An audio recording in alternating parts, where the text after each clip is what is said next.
Yesterday afternoon, our last keynote speaker, Bruno Stagno, reminded us of the power of shaded places to summon the community in the urban environment and introduced a few new words to the lexicon of subtropicalism: audacities and floresta urbana, which is a word from the Spanish that actually has three alternative meanings. The floresta means a delightful rural place, it means a forest, and it also means a collection of fine things that are pleasing in terms of taste and aesthetics. It's actually a very interesting word, and now I can understand why there's no translation for it suitable in English. Also, the very notion that a country such as Costa Rica can declare peace with nature in order to embark on a plan to become carbon neutral, I found fascinating and inspiring. So I want to thank you for all the great ideas that you brought to us. I also want to call attention to something that I just got this morning, publication from the Collins Center for Public Policy in the state of Florida, and I'm just going to read the first sentence. On the other side of the world from Florida, another sunshine state lies along the eastern coast of another prosperous, beautiful country, Queensland, Australia. Even has a Miami, Palm Beach, and a coastal highway. Walking around the capital city of Brisbane feels a lot like home.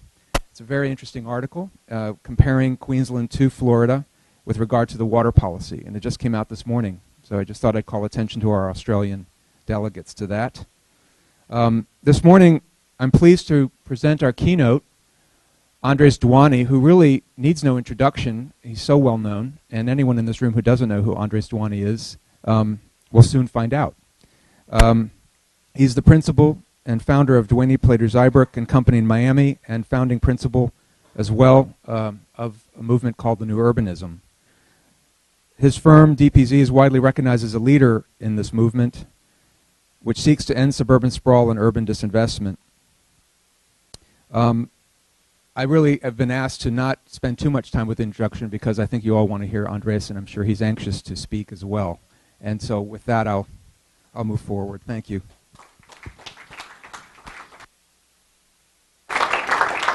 Hello. Yes.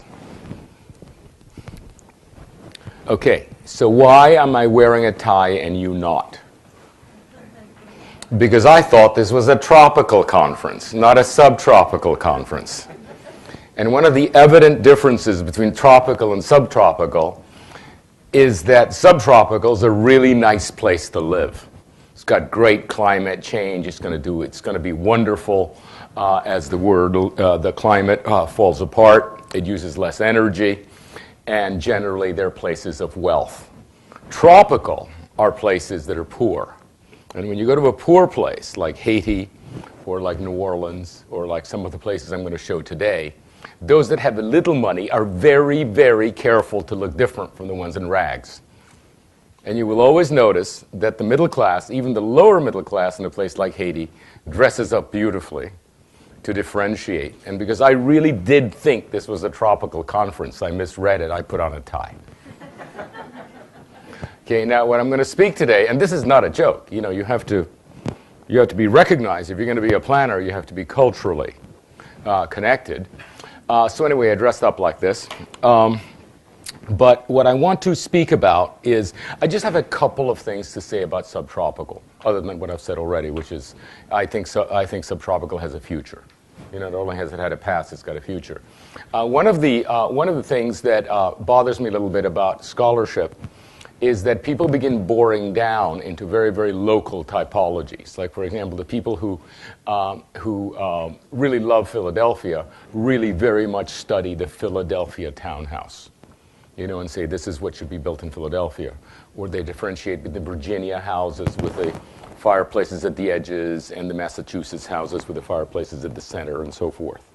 And I think that doesn't make any sense at all.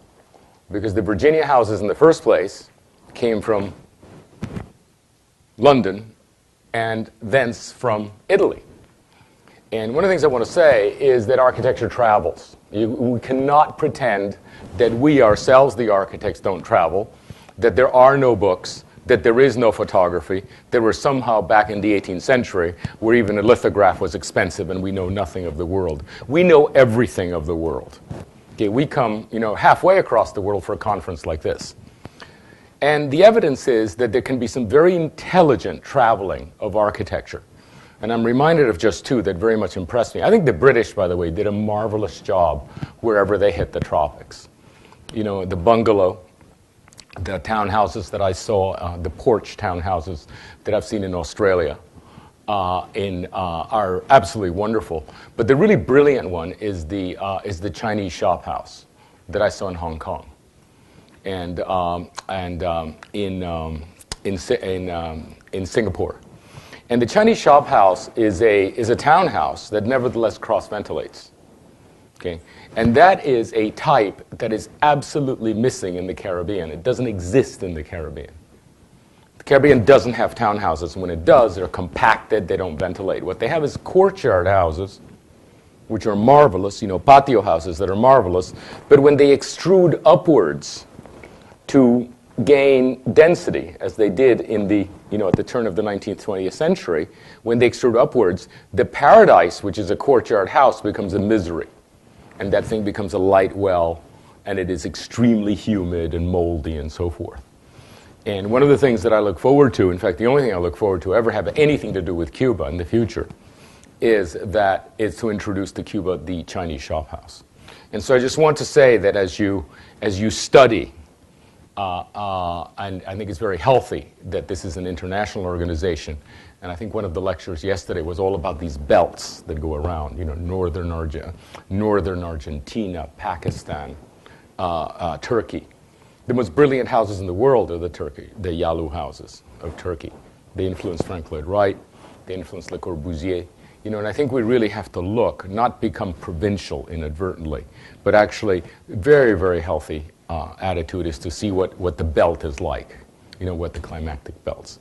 Now, in terms of the tropical, yesterday Liz mentioned a very interesting, one of you spoke about the places that are subtropical, and it's an amazingly unexpected number of people, you know, places, from North Africa to South Africa to northern Argentina. It's really, and I think that there's a little bit of a problem with that in the sense that it looks like you're walking around holding a thermometer, you know, and not much more, because those are incredibly different cultures at some level.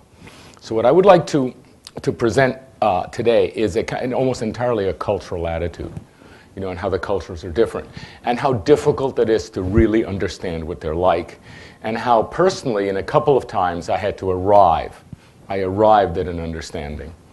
While ago, when Andrew happened here, we of course became involved, and because post-Andrew went very well, you know, without all that much trauma, without any president getting a bad reputation like Bush did in New Orleans and so forth. Generally, the Andrew experience was highly regarded. And when Katrina hit Mississippi and Louisiana and so forth, the governors of both states called us. You know, we were inadvertently the experts, and we set up charrettes in both Mississippi and Louisiana that really did most of the work. And it's not me, it's we, 170, essentially new urbanists, did most of the work. I would say that there are a couple of things we got wrong, and that's a whole different kind of thing that we need to speak about. Like, what's it like directly after trauma, you know, and how you have to act differently as you might, you know, a year or 2 or 3 years later. That's another, this isn't about that. But what it is about is the gradual experience that it took me to understand why New Orleans is different. And to make a very long story, about 3 years long, short, this is what happened. I couldn't believe that unemployed people, perfectly adept people, whom I needed desperately. I built houses both personally. One of the things I had to do to work in New Orleans is actually credentialize myself by building houses, because I was the least qualified person until actually I built 4 houses for myself. I developed them, so I understood every part of it. And one of the things I couldn't understand is why it was so hard to get people to work on Thursday. Like, they didn't have money. I was paying them $100, $120 a day, pretty good. And they would work Monday, and they would work Tuesday, and then they would like to be paid Wednesday, and then they wouldn't come Thursday and Friday. And I had an insight that everything about New Orleans that we value is actually not based on African culture. because a lot of the stuff isn't. A lot of work is Hispanic, French, you name it. A lot of American, a lot of Cajun, which is actually, they're almost the exact opposite of African. What it's based on is leisure. Not Africanism, but leisure. And I slowly discovered that there was a culture in this world that values the accumulation of leisure more than the accumulation of wealth. Okay? Having Thursday off was actually worth more than $120. And that seems absolutely inconceivable because these people are living really close to the ground, and yet that difference explained everything. And among the things it explained was that the culture of New Orleans, which is about live music, requires time. You're not slipping in a CD. You're rehearsing, and you have to apply the time to listen to it. Music, live music, which is everywhere, requires time, requires leisure. Any New Orleanian dish takes all day to cook. I mean, just forget it. You just, you begin cooking at lunch at the latest, and then finally you're, ready at 8 o'clock at night. The parties they have, of course, Mardi Gras takes all year, to prepare for it. But any party, Halloween takes a week and a half to get your costume together. They're extremely serious about their parties. It requires leisure. So everything about New Orleans, including, by the way, fabulous conversation, it all requires leisure. And I began to see that the culture actually was being undermined by, let's put it this way, more northern Americans, perhaps you might say subtropical or even, non-tropical Americans that would come down and say, this place doesn't work. This place doesn't work. Let's just straighten it out. And there's been, the reason that New Orleans has not been rebuilt essentially is that they don't want to be rebuilt according to the new standards. They don't want to have absolutely no slack. They don't want to have absolutely no leakage, as the government funding comes in. Because if you've ever worked within government, like the strictures are absolutely horrible. They actually require paperwork all the time. They can't handle paper. They just can't handle paper. And I can give you anecdote after anecdote about how they resist passively. But the greatest single thing that happened that I proved to myself is this. Look at the math here. The reason people could live in such a low burn in New Orleans, the reason New Orleans was so special in the United States, it was the one first-rate urban place in America where you could live on a very, very low cost. All the others actually are very costly to live in, the San Franciscos, the Los Angeles, the Bostons, right? You could also live very, very poor in the country. Anybody can have a mobile home in the country for, earning $15,000 a year. What was extraordinary is that with a little help of the government and a little help from your cousins, you could live in New Orleans for $15,000 in a first-rate urbanism. And that's what actually makes it unique. It's that ability to have urban life at a low burn, which gave you the leisure to have that incredible culture. So the government comes in and says, oh, these houses.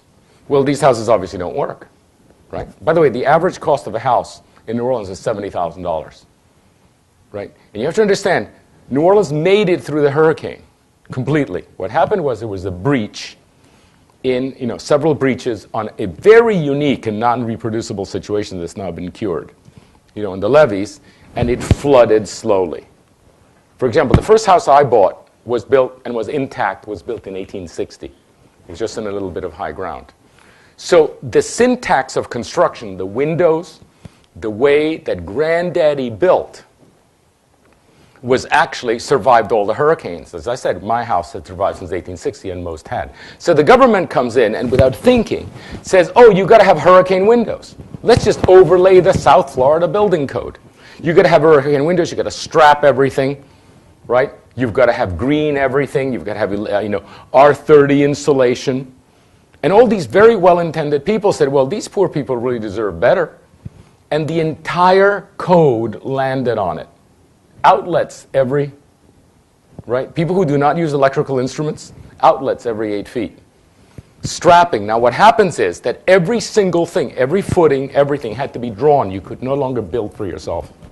You couldn't build for yourself any longer. You needed a professional to draw everything, to certify everything. You needed a contractor. You needed inspectors. It became what is, of course, in South Florida, the most extraordinary nightmare. I have an office of 35 people, and I require all 35 to get a permit in South Florida. Imagine these people whose entire basis of life was that it had been built by granddaddy and nobody owed a dime on it. And that's why they had the leisure. In fact, people could say, well, you'll never get a mortgage. And you said, precisely. That's why they didn't have debt. You couldn't get a mortgage. So now the government, with unprecedented generosity, gave people $70,000. Never. You know, after Andrew in '93, FEMA was nowhere to be seen. All they did was give the government some checks to clean up. Right? But nobody got money to make them right. But because we frightened Bush, the federal government, the American people, gave everybody $70,000 if they wanted it. So they actually got 70 that could have replaced the house, but because they couldn't rebuild it the old way, because the do-gooders overlaid it, the average house rose in price to at least $140,000. So the government giveth 70, and the government taketh away 70.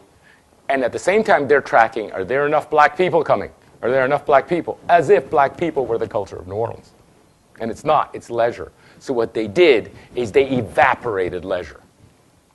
Okay, the $140,000, the $70,000 mortgage means everybody has 1 job, 2 jobs, and 3 jobs just to pay it off. And that's what has destroyed New Orleans. And the reason I know that is that I built houses.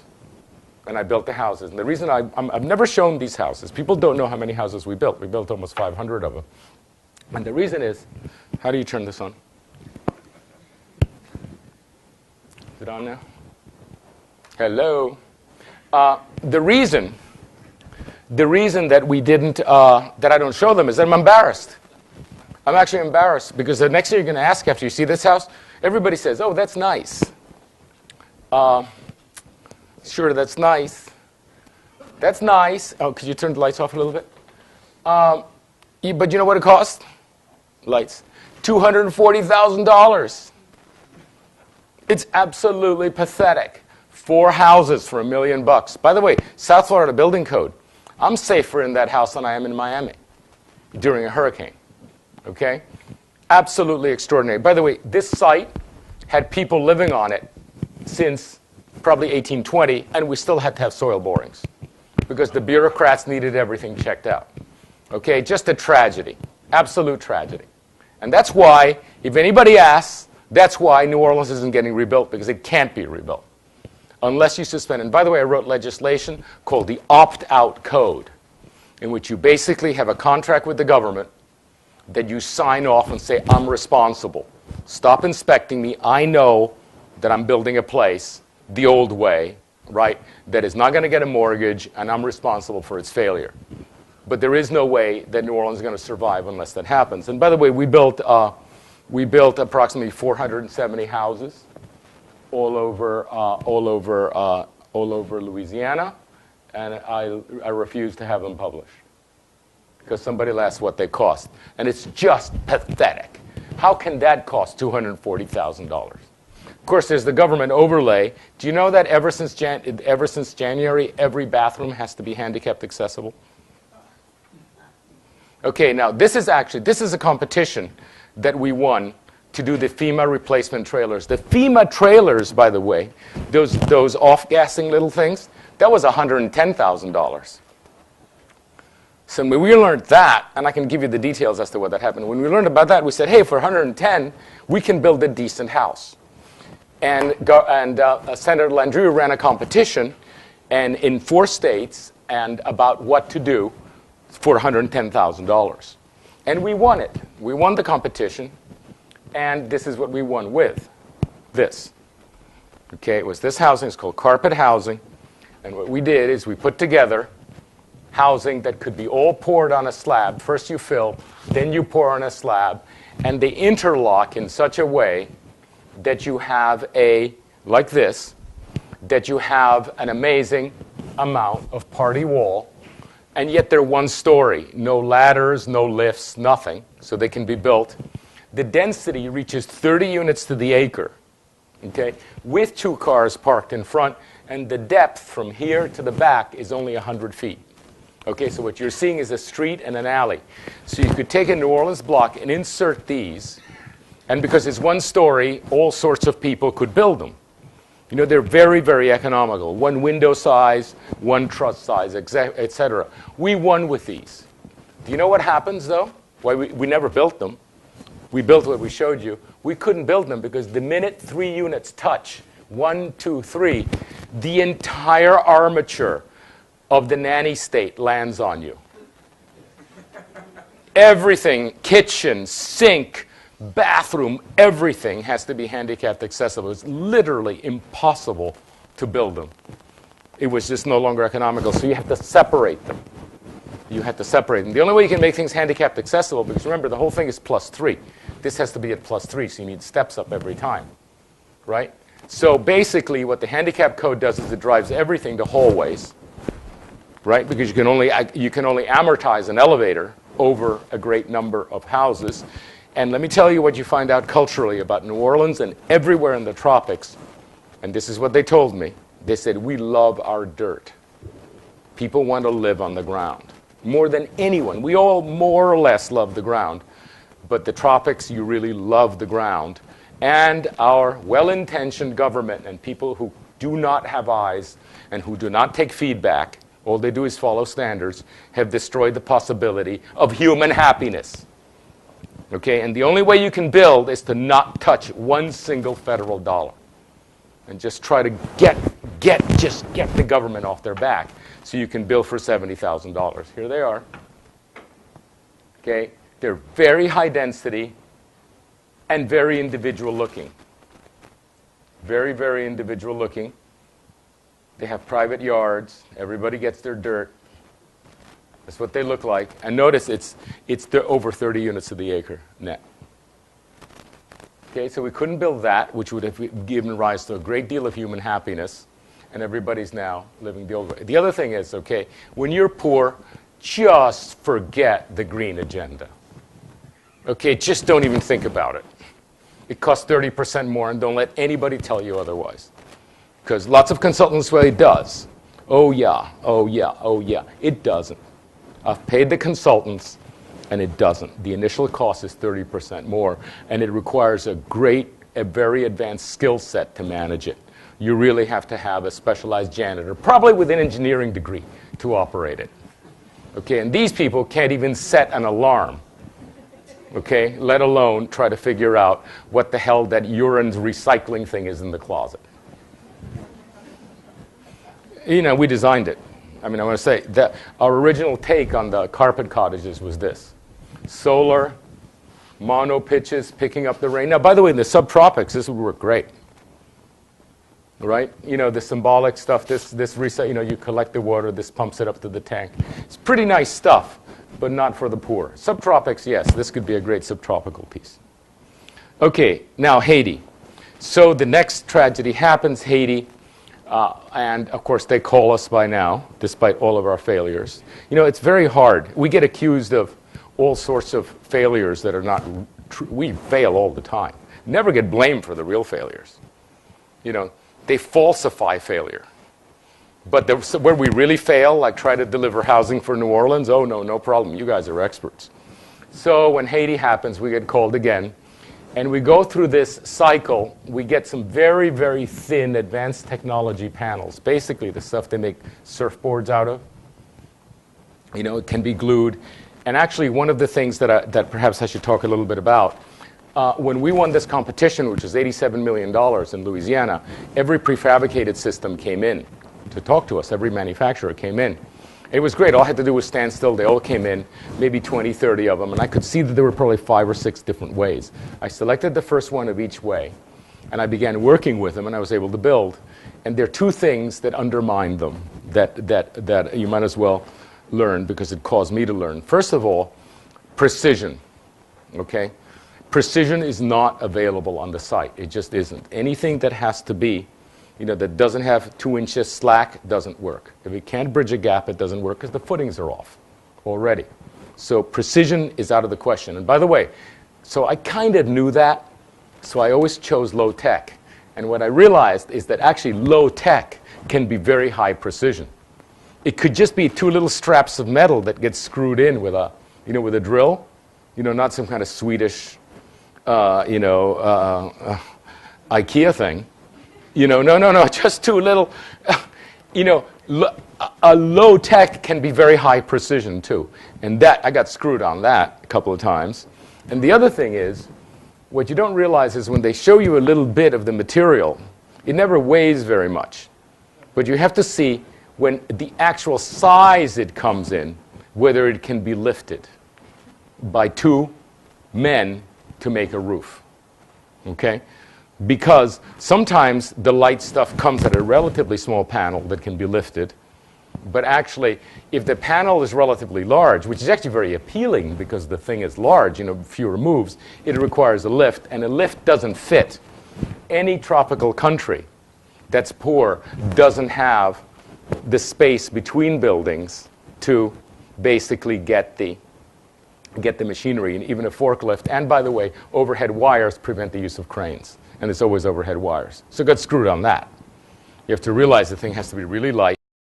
Finally, one thing did this very, very high-tech material, that the glue was so thick that it could bond and bridge. You could actually teach people to build on this thing. And by the way, don't think that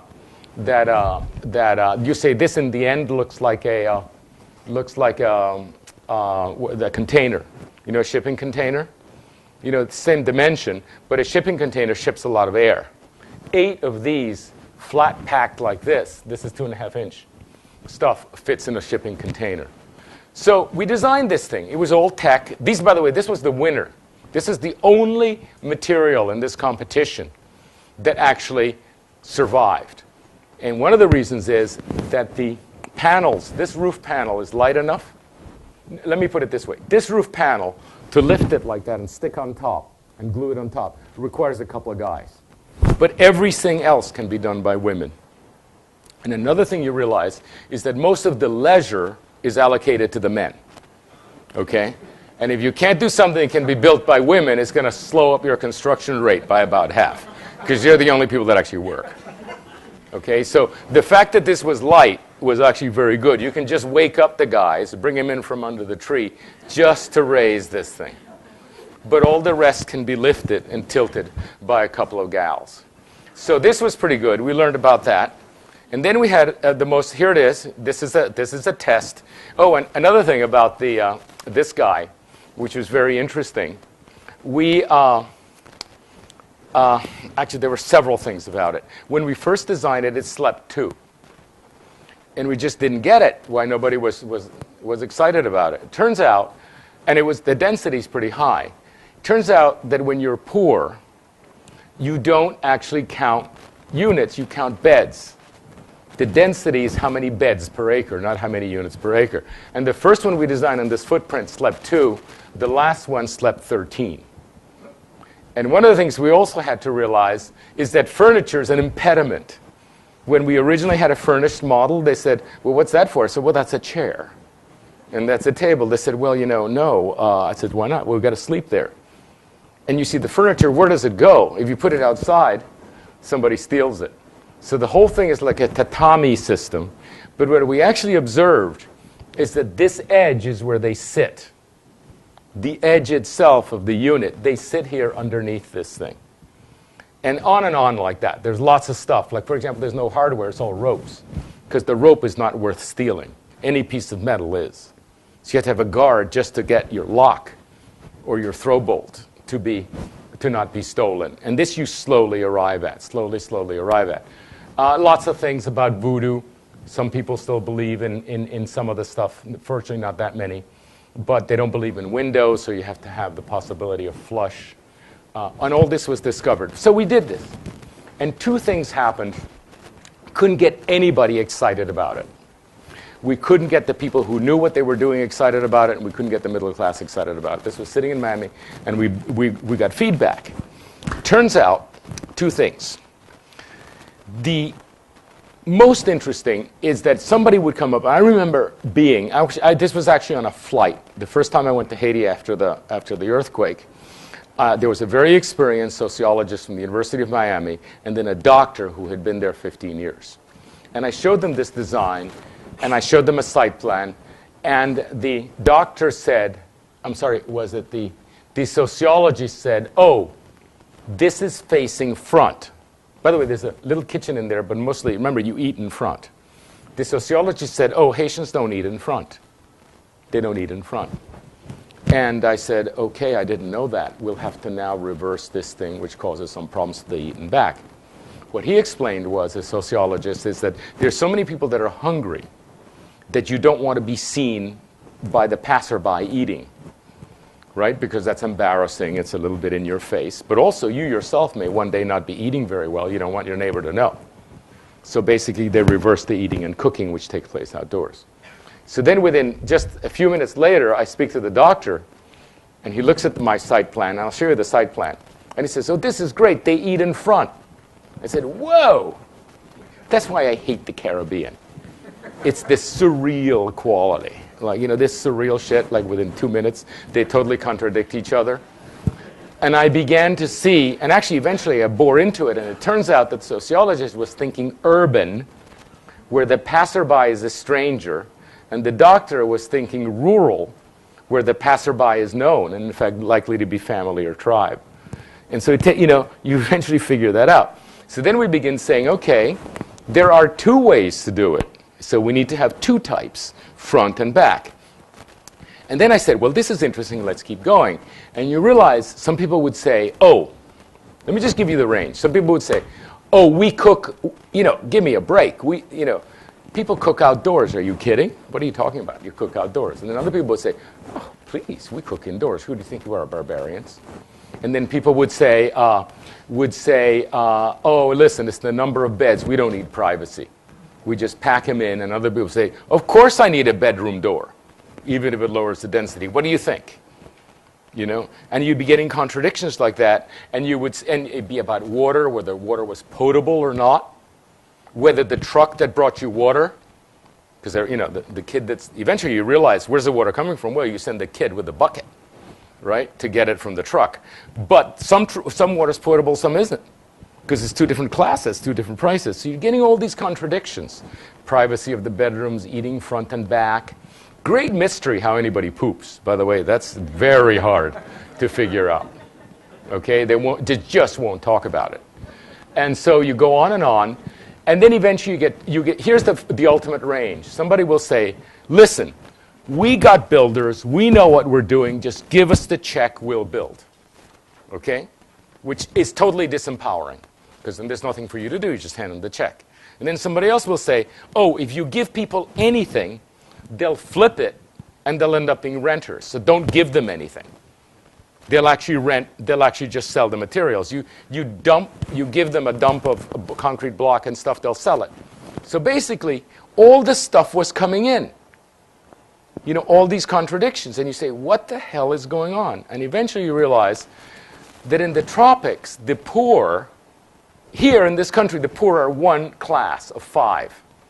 There's the starter housing, the move-up housing that's affordable with families, the luxury housing, the retirement housing, and then the subsidized housing. And as long as you more or less give people, you know, known sociological, there's a lot of known now, how do you deliver affordable housing? For us, the poor are one kind.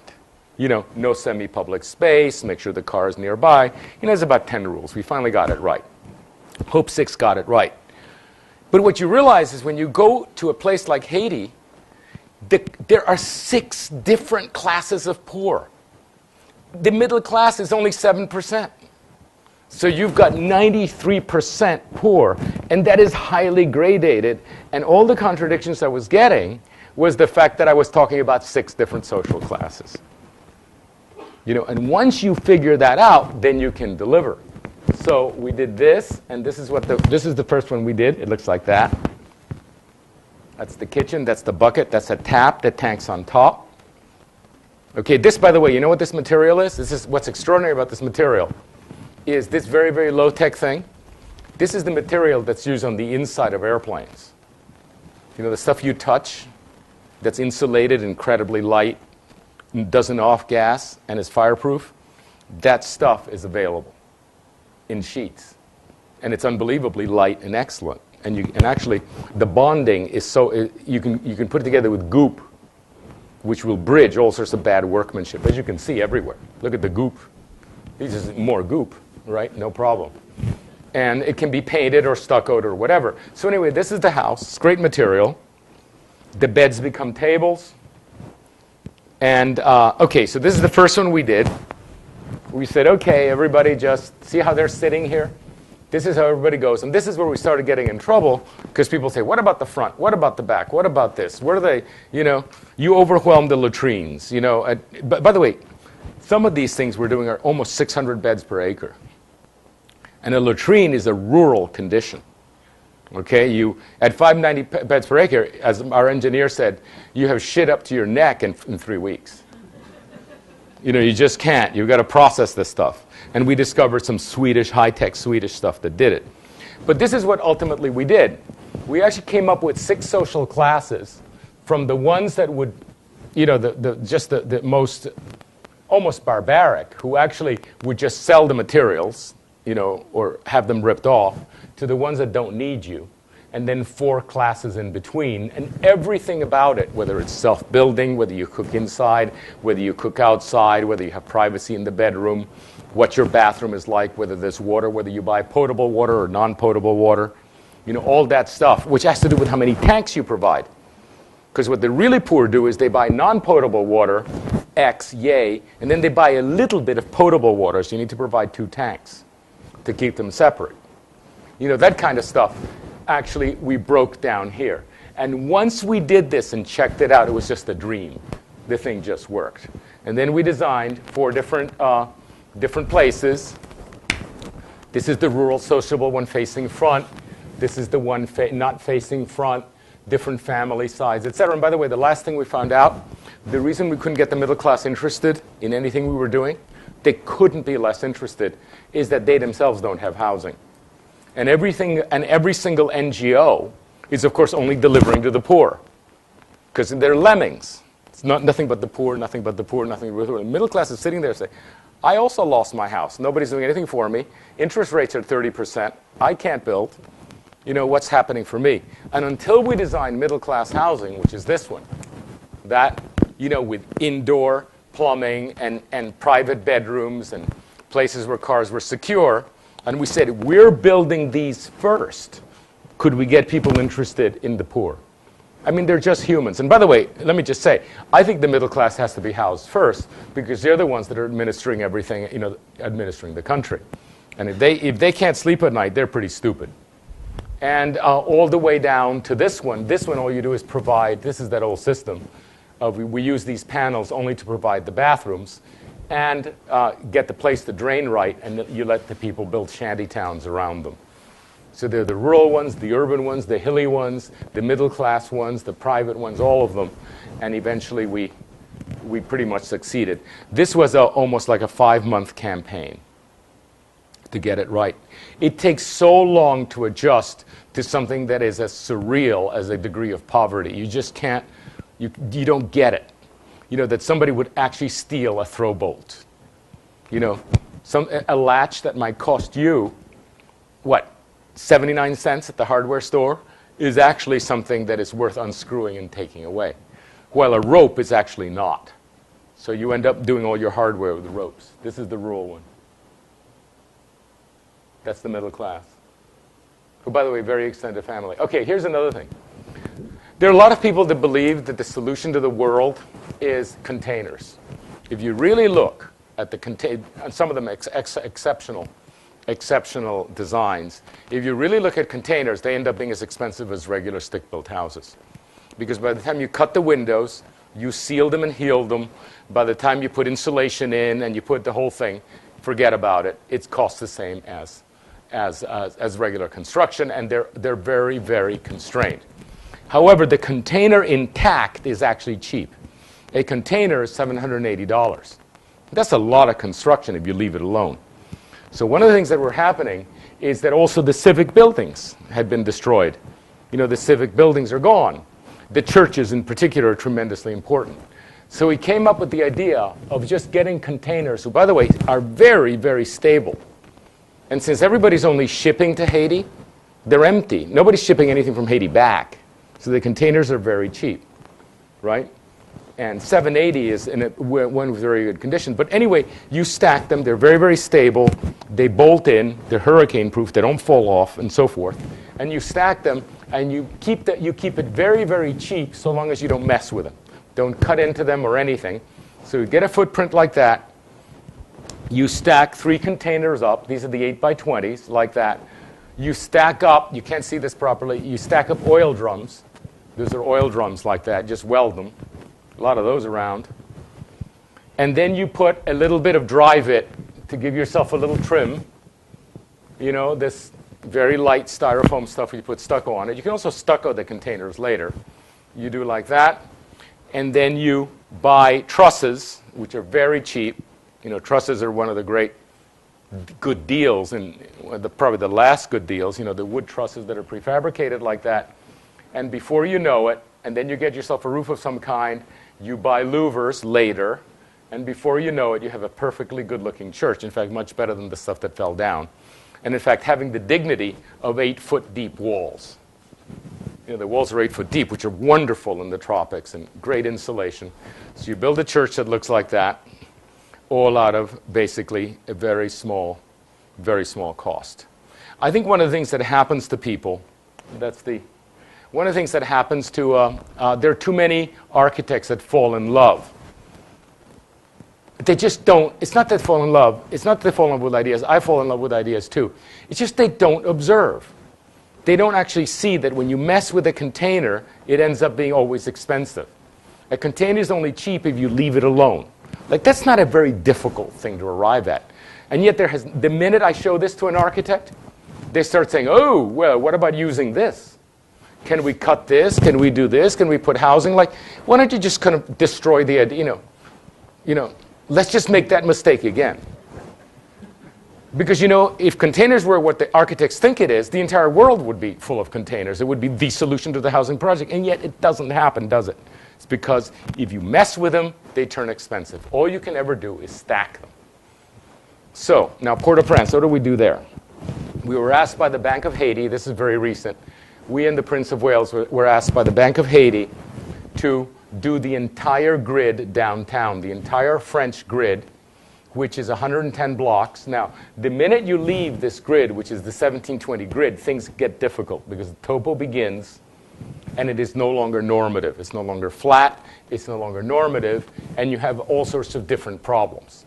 But this grid, which used to be lovely until the Duvaliers left, it was absolutely lovely in the 1930s. It was pretty good until about 1970. And then the problem with all the new dictators Haiti has had is that they're incompetent. You know, they killed just as many people. I mean, what you find out is the incredibly dismal history and the ineptitude of American, you know, the blindness of American public policy. What happens is that the only choice Haiti has ever had, other than a few months of decent, honest people, is whether you get competent or incompetent dictators. There is no choice not to have a dictator. Okay? And the Duvaliers, for all the killing they did, were actually competent, while Aristide, for all the killing he did, was incompetent. And so the whole thing collapsed. The whole thing collapsed in the last 40 years.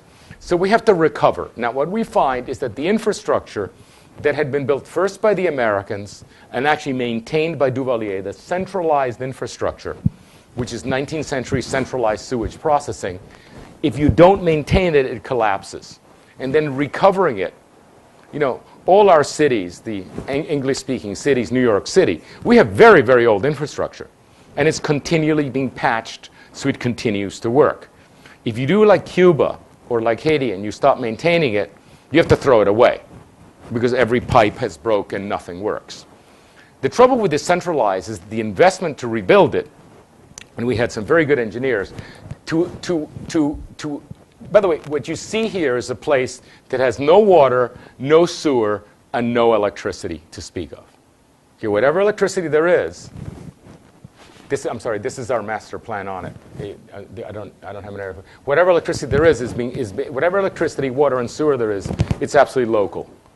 The entire of Haiti, at the level of the institution, at the level of the hotel, at the level of the ministry, at the level of the private house, or perhaps if you're poorer, at the group of several private houses, is 100% private infrastructure.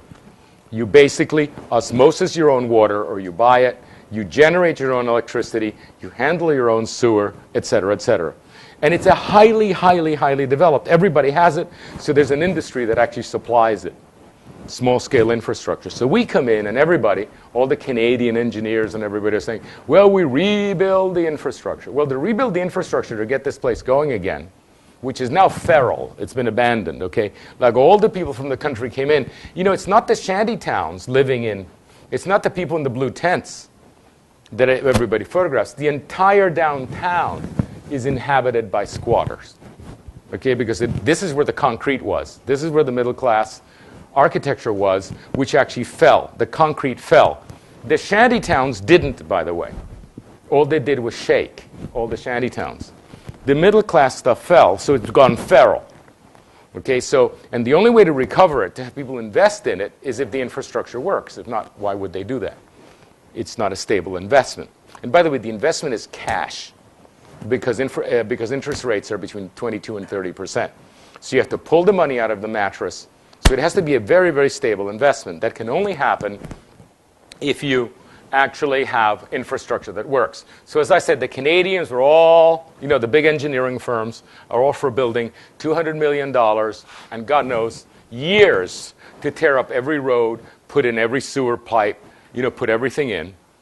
And we realize that we can't wait, so we observe the private infrastructure deal. We look at American military installations. You know, the Americans can put a regiment in the desert with ice cream every meal, you know, within 2 weeks. The American Army, and I guess all the armies now, have incredibly portable infrastructure, small-scale infrastructure. So we tapped into that. It turns out it's pretty green, actually, like all small-scale things are. And we realized that we can actually put infrastructure in one block for $3.5 million. Okay, so we can immediately fly one of these in and say, this block can get going without waiting for everything to happen. So the plan we actually did was we designed and costed everything for the restoration of the 19th century infrastructure and gave them the cost and a timeline. Then we did it by corridors, basically taking the streets like this and building corridors, which, by the way, because of the small scale, you can handle biologically. So what you see here is a park. This park is actually now being used as a latrine. Okay, the reason that Port-au-Prince is so strangely clean is that these people have the discipline to walk and do it directly in the bay, which, by the way, is quite an upgrade from the usual Caribbean, who just does it wherever. Okay, so what we find is this place is a latrine anyway. So we can turn it into a biological plant so long, and you know, biological plants are very, very modular. So we can actually do it by corridors like that. So we cost the whole thing by corridor, and each corridor is about $25 million. So we have the $185 million central one. We have the corridor one at about $23 million, and we have the block at $3.5 million. And we played those four scenarios plus the scenario of doing nothing. This is the rebuilt Port-au-Prince. Incidentally, they need between 28 and 40 new ministry buildings. Here's the deal with Haiti. 7% of the people in the middle class, defined as anybody with a salary. Anybody with a salary is middle class. Any salary. Okay, if you have a car, you're upper middle class. That's the adjustment it takes. 7% of the population has a salary. 70% of those work for the government. And 70% of those work downtown, here, in all the ministry buildings that are going to be put back. And so we need to make this middle class. The other reason we need to make this middle class is that the poor can't build buildings. They can only build shanties, period. So if you're going to have an urbanism, it has to be middle class and above. Do you realize the withering critique that we received from the NGOs when we said we're working for the middle class? You know, it's amazing. It's amazing. Like, we're now under withering critique because we say, well, this has got to be a middle class place. They want everybody to be poor. It's just this incredible blindness. But you're not going to get a city that is even minimally seismically I'm not going to say that buildings are going to hold up too well, but they're not going to kill you. Okay, let's put it this way. You'll need a stucco guy when you're done, because it's just too onerous to make a real San Francisco-style seismic building. So what you do is you make a building that won't fall, although it'll tear up a bit. But that still requires middle class, and the middle class pays cash on the barrelhead because there's no loans to speak of under 22%. And so we need to make this a safe middle class place where the parking's in the middle so the car doesn't get stolen. And besides, 70% of the jobs are right here, and the jobs are the middle class of Haiti. So we make that argument. This is what happens if we do nothing. If we do nothing, the existing buildings get patched up, of which we're being generous here. They're not even this many. You get a lot of parking lots like this, of this kind, and you get a shanty town everywhere. But this won't even happen, because if you have your savings in a mattress in Jersey City, you're not going to ship them back for something like this, which is a free-for-all. So this is as generous as we could possibly be. What will actually happen is the whole thing will turn into shanty town, into one of the African-style shanty towns, in which people are just literally building all over, in and around the buildings. So, however, if we put this in, if we put the package of osmosis and that kind of thing in, well, then this block is worth something. This block is actually worth something. You can invest in it. You can turn on the electricity dependably and so forth for $3.5 million. So it calls in investment. And then finally, if we do a code that actually takes out the inside and allows parking, which is the whole crisis is the car, okay? If you allow parking so your car is safe at night. By the way, remember the whole of Haiti. People say, oh, we want the people filtering everywhere. This is what the sociologists tell us. We want the people filtering everywhere. And I said, excuse me, but to get into your outfit here, where we're meeting today, the equivalent of this, to talk to you, how many people with shotguns did we walk past? Was it 3? Were there 2 others on break? I'm talking about military shotguns with pistol grips, okay, and guys with pockets like this, okay? Like, what are you talking about that you want people filtering through? We're inside a fort. Now, can we please get real and realize, yes, we're going to keep the streets open, absolutely open to everybody, merchants, everything, incredible vitality. But somewhere inside, we have to have a gate with a guy with a shotgun to keep your car safe, or you're the first that is not going to come back to downtown. Because right now you can't have a car, and your car is your prime possession, your prized possession. So this is what we did, and ultimately the way we're coding it is something like this. So this is what Port-au-Prince was like in the 1930s. So we coded to the ideal condition. It's successional. You'll begin with 1-story buildings and then go to 2 and 3 and 4. But the thing to do is to use infrastructure as the reward system. You reward them for behaving, you reward them for building, you reward them for following. Because actually it's very anarchic. Why should I get together with my neighbors? This is what always happens. The Haitians never get along. You don't understand our culture. It's very competitive. It's been a poor country for a long time. If you get it, I don't get it. There is very little social capital. We'll all compete. And then what you say is, don't worry about it. You don't have to compete. You can do it your way and not get along. Because you know what? We only have enough money for 6 of these anyway. Okay? We only have $18 million, maybe $20 million. Oh, there are going to be only 6 blocks that are winners. And you know who the winners are going to be? The first ones that get together. So if you're interested, and we're not forcing anybody to be interested in this, you can be on your own. Before the charrette was over, they were already making phone calls, making lists to get together. Because what you do is you change the dynamic of saying, we're not thrusting anything upon you. Okay, we're not even giving everybody gifts. We're only getting organized people are going to move ahead, and only the blocks and the lots that have value are the only ones that are going to move forward. And this is going super well. I've already presented it to the presidential candidates. And there's a lot of money around. And this is the official plan. It's the Bank of Port-au-Prince. And because the Prince of Wales is the primary contractor, he can make a phone call. He can get anybody on the phone. So as soon as everything stabilizes, he'll call Bill Clinton. He'll call the new prime minister. He'll call the president. and he says, listen to this. And I think we'll get a hearing. And everybody I've presented it to, the most skeptical people say, why shouldn't this work? It is absolutely, the increment of investment is very small, and it very much takes into account all the sort of awful parts of human nature.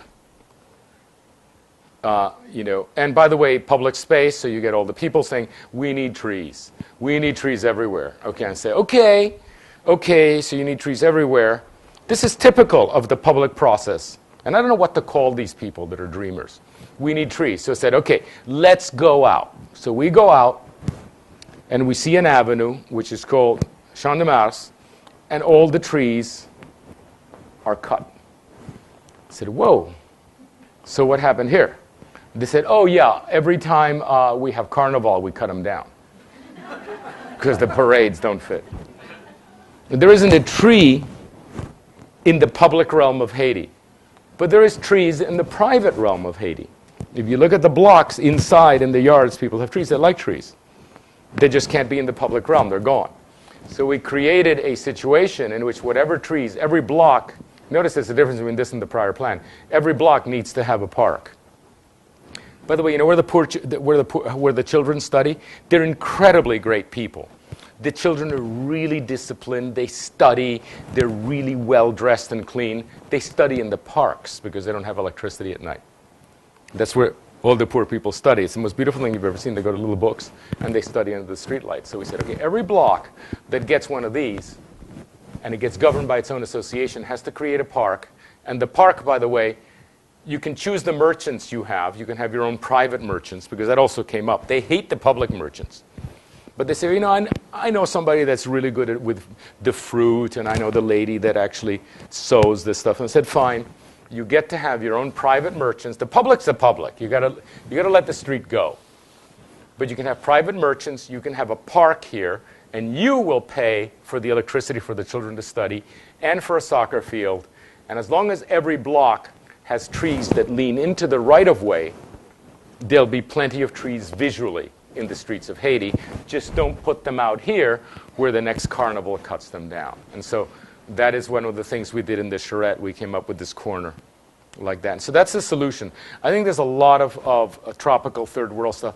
I think the idea of scaling down infrastructure, scaling down government, in difficult places is the future.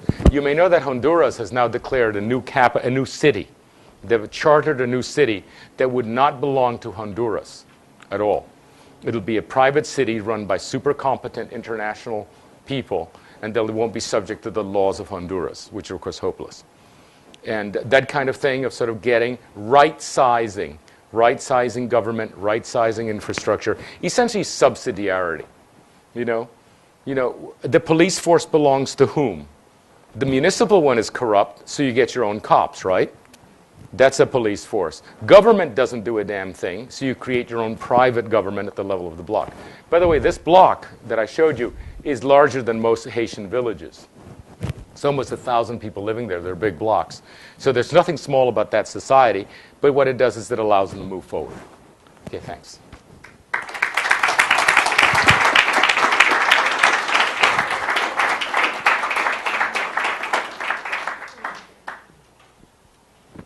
Sure, yeah. Any questions? I have a microphone here.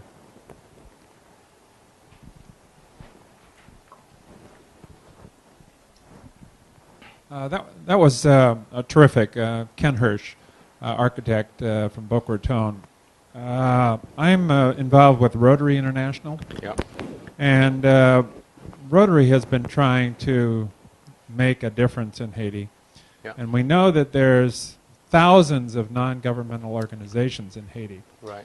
So what I've seen here this morning was unbelievable. The best description of what's going on in Haiti I've seen. And I don't understand, maybe you can help us appreciate, how are all the NGOs solving the kinds of issues that you're talking about? I like to say there are 400 NGOs, because it sounds like it's realistic. They tell me there are 5,000 NGOs. I actually don't believe that because there are not enough places for them to stay. I think the NGOs are in disarray because of the lack of government. You know, they really haven't had a functioning government. The elections, I think, are coming up very quickly, and I think things will line up very quickly after that. There was literally nobody to go to.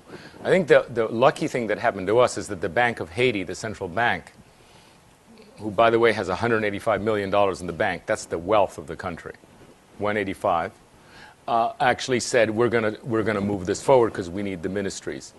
But that's the only credible institution until a president is elected. At that point, I think people like ourselves are going to need to speak to the president and to Bill Clinton. You know, Clinton and Bill Reeve, the prime minister, they're controlling the international funds, and basically line things up small scale and get them to work. But that's why nothing's happened. There was no one to talk to. And remember, the middle class is you can't even find them. Their houses. One thing to realize when you go there and you see the disaster, and you speak to people whose parents were killed and brothers, everybody has dead people of their acquaintance. It's the middle class, because the poor, as I said, and it's very obvious in the Google Maps, the poor got shook, but the stuff was too light to kill them. You know, I don't even think it fell, because you can look at the Google Maps and the shanty towns are intact. So it's the middle class that's destroyed. And they're the people that make the decisions, and you can't find them and so forth. So we need to, I think it'll get all lined up with the new president. And I think both candidates, I spoke to them, they're very serious. You know, I had a chance to present this, actually a much longer version. And even the guy who's a rock star is very serious. You know, it takes discipline to be a musician. Even if you act like a court jester, it takes a discipline. And so I'm pretty hopeful about that. And I'll call you if the Rotarians are interested. We can talk about that, because actually that housing is available. You know, those pavilions. We couldn't move forward because we couldn't find any land. The government has not released the land. There are title problems everywhere. But the government does have land without title problems, but no one had the right to release it. And so that'll happen. Yes? What's there? Is it? Hello. Andres, pleasure having you today. You're a miracle worker. Somehow you can take a horror story like Haiti and turn it into a comedy show, which is wonderful, because it is a real problem over there.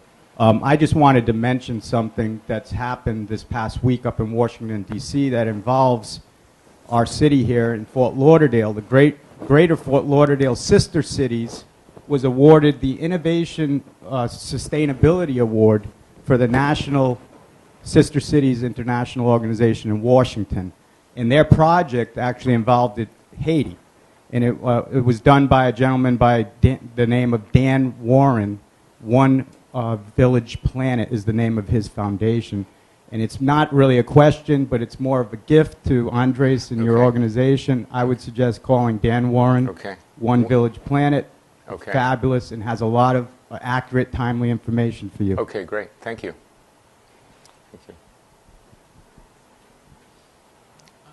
Just a question about building typologies for sort of seismically stable architecture that's lower cost. I mean, the original center was masonry based, and the shanty towns are shook because they're tensile, light structures. Yeah. Is there a need to rebuild masonry architecture? Well, it's a terrific problem, because they're terrorized of termites. I don't see how termites live, because there's no woods left. But you know, maybe the termites are over. But they hate wood. You know, there's also a class structure. The poor live in wood. The wealthy live in concrete. So I don't know the answer to that at about 6 different levels. You know, I really, really don't, what it's going to be built out of. I don't know. Sometimes I get the feeling that something like Adobe might be better, because it kind of crumbles. It doesn't come down in big chunks. What you find in concrete is that the big chunks kill you. You know, the beam that kills you.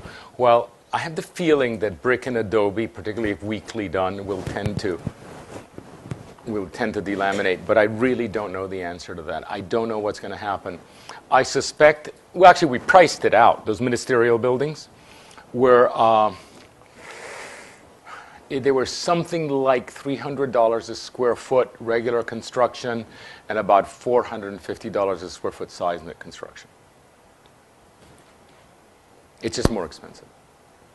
And we haven't confronted that. Don't know. Hi, David Benjamin. I'd like to thank you for a very instructive lecture. I have learned a lot, which I hope to put into practice from your interesting way of approaching design and the designs themselves.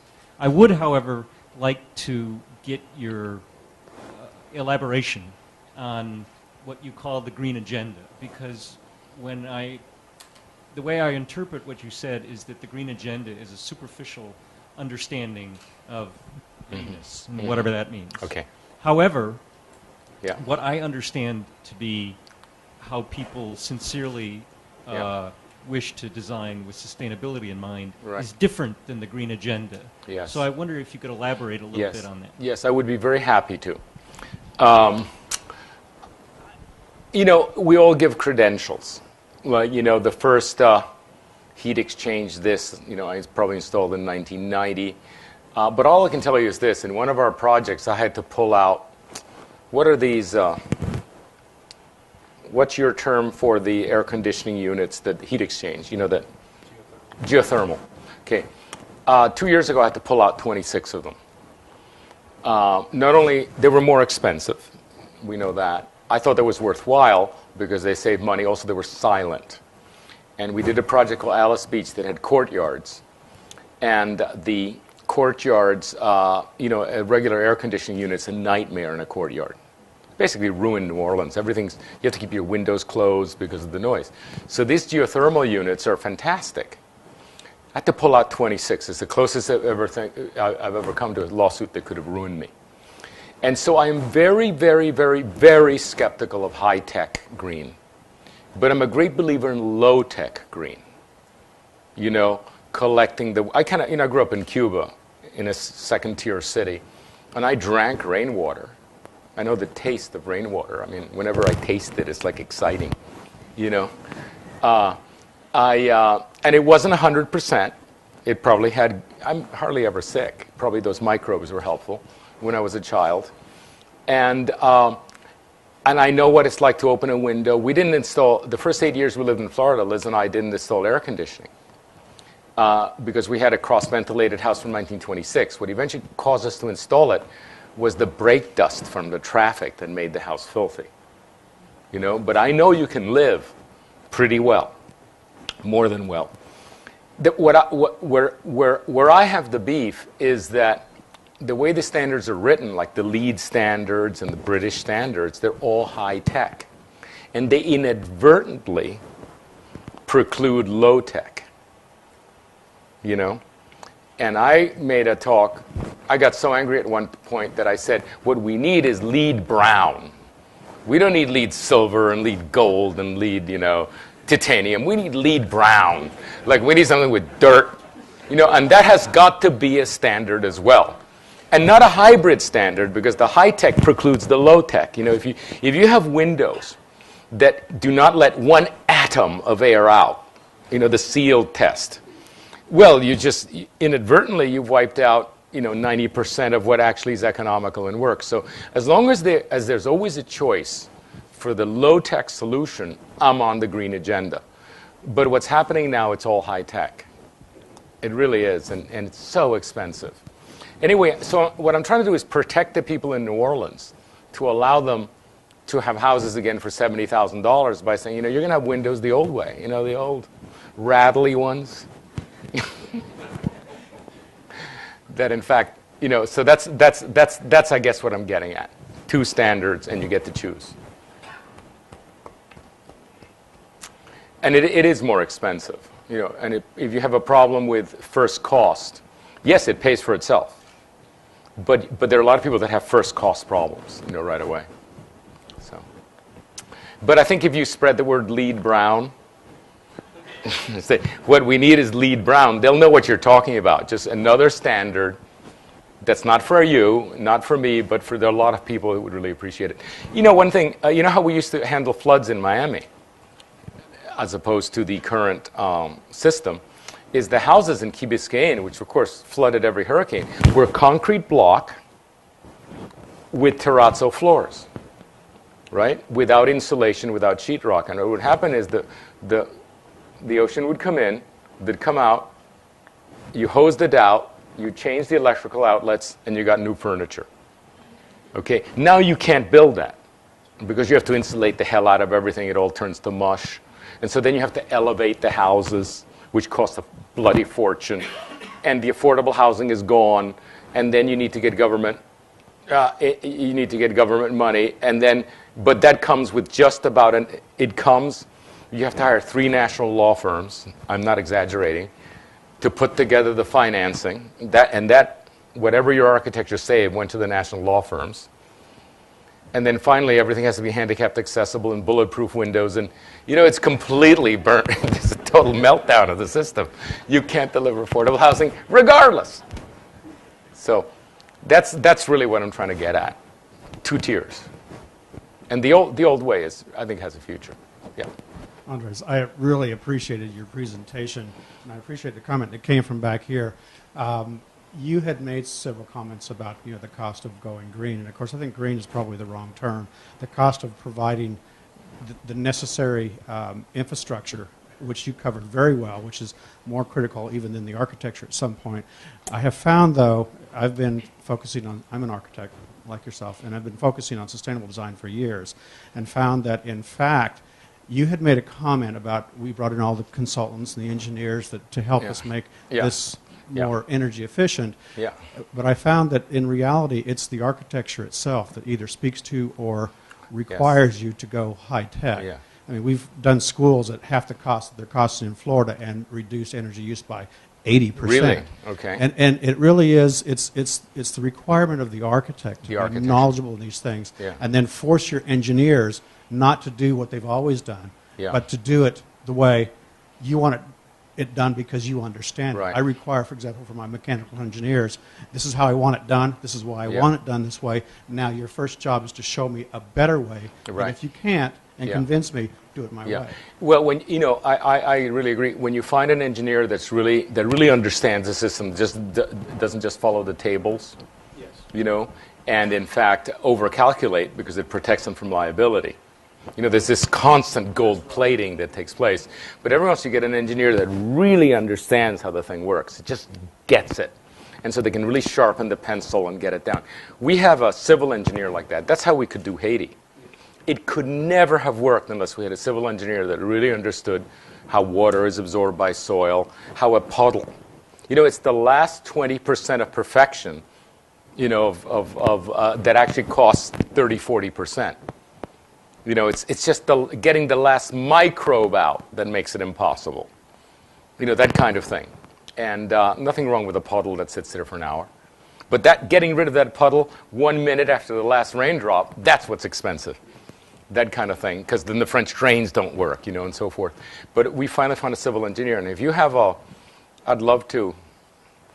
We hardly ever do architecture. So I hardly ever run across that problem. But what's your name? Larry Maxwell. Okay. You may want to come lecture at the university to teach the kids about low tech. Also, there's another thing. Whatever wealth we had in the 20th century, which by the way ended in 2008, the 20th century. As the new century begins, the 21st, we're poor. This is an impoverished society. And so many of the old standards for engineering, civil, anything, just don't work anymore. And people are slowly finding out that we can't defy gravity. We've got to build. I used to study, the new urbanists used to study the 1920s. All our models from the 1920s, Coral Gables, that vintage, because that has the highest real estate value per square foot. Whenever you go to any city in this country, And you say, what's the highest real estate value per square foot? It's 1920s. Okay. But those places required loans. They were done on big loans.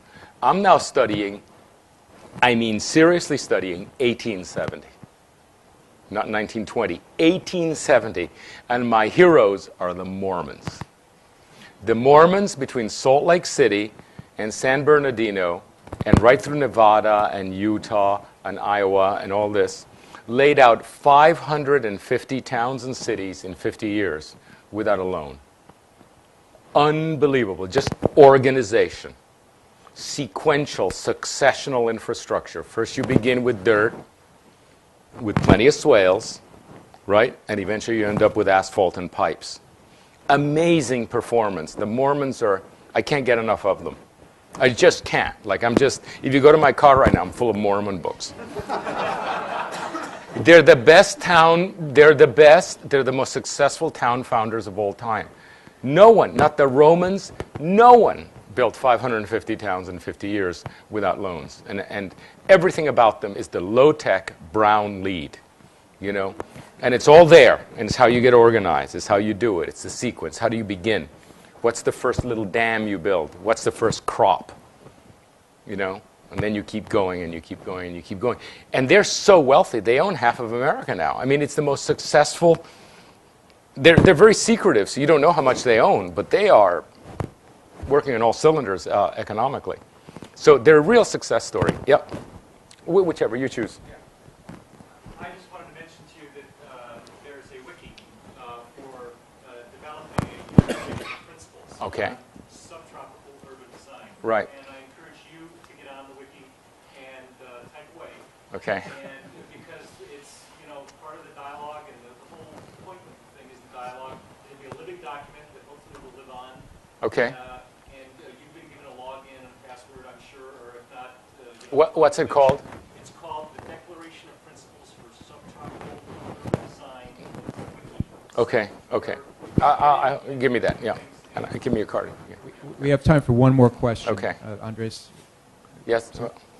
Okay. Fast. I'll answer fast. My name is Terrence Glassman. How are you? I appreciate your presentation. As an architect and a professor of architecture, we've been, for the past 45 years, talking about one of the issues you brought up of affordable housing. Yeah. Problem is, in schools of architecture, there's a major distinction, which students don't understand, between affordable housing and low-cost housing. Right. Right. And we were dealing with this in Southern California, where Tom Hayden from the legislature came to talk to the students at Zyberk and got the students excited about creating low-cost and affordable housing. Right. The problem in this country, and I'm curious how this applies to Haiti, is that as long as housing is viewed as a speculative commodity, we will never have affordable housing. Right. Yes. How is that working there? Because the Title VI program of sweat equity we developed in San Francisco as an alternative to get the people involved in the creation of their own building system. So they had an investment, and there was less of a notion of using it as a commodity to turn it over for profit. Yes. I know that the system of gold plating and government standards, I built those 4 houses myself, every bit of it. And I realized how broken the system is. And I had some federal help. And I think you just have to bypass it. It can't be fixed. So if you were allowed to do self-built housing, that kind of thing, I call opt-out housing. You opt out of the nanny state. Don't help me. Please don't help me. Because the strings are very expensive. If you do the and I take responsibility. If something happens to me or I can't get a mortgage, you contract, you acknowledge that you're responsible. I think that's the way to go, and it coincides much better with the way we built America. This country, without a loan, colonized from east to west in such a way that in the end we ended up with museums and opera houses in San Francisco. It was amazing, but what they had was cheap land. That's the other thing you need to liberate. You need to liberate the price of the land, right? We've just spent 50 years of cheap money and expensive land. And now it's reversed. We have cheap land and expensive money, expensive loans. And the cheap land is the key, so long as you don't lard it up with stuff that makes the housing expensive. That's the way to do it. I'm only interested in that. This, I don't want to become a government bureaucrat or somebody that. So whatever can be done the old way. By the way, one thing about mobile homes, here's a key thing. What makes mobile homes less expensive is that they're self-inspected. You don't have to wait. Let's say that I do a design that saves $600 in plumbing. Okay? The plumber is already adding $600 to wait for 6 inspections. Apart from including getting the permit, which, by the way, is within a day, because they never tell you when they're going to come. So it just gets wasted. What makes mobile homes, who are often very, very well built, is that they're like cars. You're certified in the factory, so they don't wait for the inspector. And I think some form of that, of self-inspection, like the architect, I'm certified to inspect. Damn it. I'm responsible anyway. Why can't I inspect my own buildings? If they don't work, I get screwed and sued. Right? So why can't I inspect? Why does it have to be some high school flunky, to inspect when I know much more or my engineer knows much more? That's also a key. Self-inspection. Yeah. Thank you, Andres, very much for that presentation.